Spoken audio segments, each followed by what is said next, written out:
अस्सलाम वालेकुम।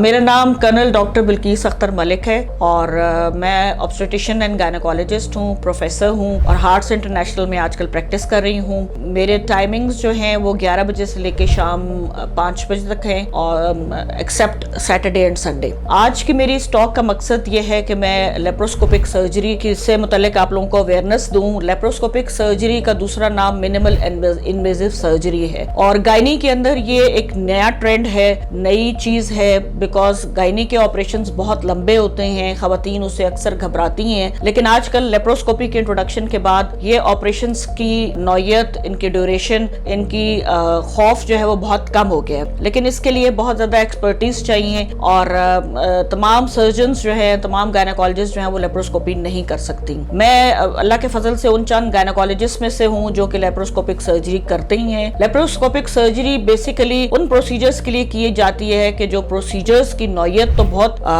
पेचीदा होती है, बट उनको हम छोटे इंसिजन से और छोटे सुराखों से भी हम वो काम कर सकते हैं जो कि बड़ा चीरा लगा के जिसके हील होने में काफी दिन लग जाते हैं और लोग उससे बहुत ज्यादा खौफजदा होते हैं, जिसकी वजह से वो ऑपरेशंस नहीं कराना चाहते। तो लेप्रोस्कोपी उस चीज का नाम है। बेसिकली लेप्रोस्कोपी में एक फाइबर ऑप्टिक ट्यूब होती है और साथ उसके वीडियो कैमरा होता है, स्क्रीन होती है, जिसकी मदद से किसी भी खातून जो कि इनफर्टिलिटी का शिकार है या उसके अंदर सिस्ट बन गई हैं जो कि बहुत आम है, तो उनका इलाज किया जा सकता है। खासकर इनफर्टिलिटी के लिए इसका बहुत ज्यादा ट्रेंड है, बिकॉज इनफर्टिलिटी हमारी 20 से 30% खवातीन इस चीज का शिकार हैं और उसके लिए हम उनके तमाम पेल्विक के अज़ा जो हैं वो लेप्रोस्कोपी की मदद से कर सकते हैं और इसमें 1, 2 या मैक्सिमम 3 सुराख के जरिए, जिसमें 3 टांके लगते हैं, तमाम पेल्विक कैविटी को हम देख सकते हैं। मुतबादिल इसके कि हम एक बड़ा सा चीरा लगाएं जिसमें अगर ऊपर अंदाजा लगाएं तो ऊपर स्किन पे कम से कम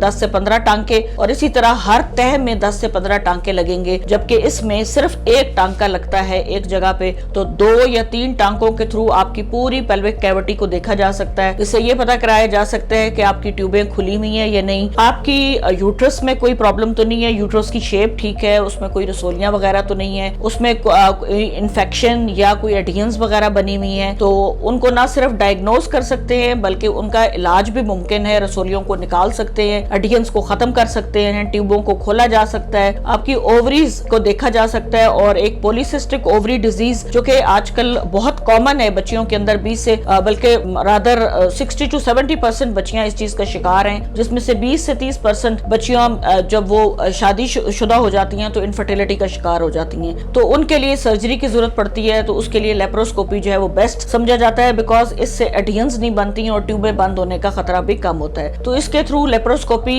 के जरिए पॉलीसिस्टिक ओवरीज का इलाज भी मुमकिन है, जिसमें हम उनमें ड्रिलिंग कर देते हैं और तमाम जो उसके अंदर स्वेलिंग या पानी जो होता है वो निकल जाता है और उसके बाद मैक्सिमम खवातीन जो है वो कंसीव कर जाती हैं। लेप्रोस्कोपी की मदद से हम ओवरी की तमाम सिस्ट को, जो कि बहुत ज्यादा कॉम्प्लिकेटेड ना हो, सादी सिस्ट जो है वो निकाली जा सकती हैं, फाइब्रॉइड्स निकाले जा सकते हैं, इवन हिस्टेक्टमी की जा सकती है जो छोटा यूट्रस है उसके थ्रू, और विजाइनल हिस्टेक्टमी भी लेप्रोस्कोपी के थ्रू असिस्ट करके उसका मेजर पोर्शन जो है वो हम लेप्रोस्कोपी के थ्रू कर सकते हैं। सो मेरी आज इस एक मुख्तसर टॉक का मकसद ये था कि आप लोगों को लेप्रोस्कोपी की अवेयरनेस दी जाए। और लेप्रोस्कोपी की सबसे अच्छी बात ये कि ये एक डे केयर प्रोसीजर है, यानी आप जिस दिन एडमिट होंगे सुबह आपका 10-11 बजे ऑपरेशन होता है, लेट से सुबह 5-6 बजे आप नाश्ता करते हैं, 10-11 बजे आप मेरे पास आ जाए और उसके बाद शाम के टाइम आप अपने घर जा सकती हैं। तो आपके घर वालों को, आपके बच्चों को, आपके पूरी रूटीन जो है वो उसी तरह से चलती रहती है और शाम के टाइम आप डिस्चार्ज हो जाते हैं और 1 वीक के बाद आपका फॉलोअप होता है विद मेडिसिन। सो लेप्रोस्कोपी एक बहुत अच्छी चीज है, बजाय इसके कि एक मेजर ऑपरेशन करा लिया जाए जिसके रिकवर होने में कम से कम हफ्ते से 10 दिन लग सकते हैं। Thank you so much.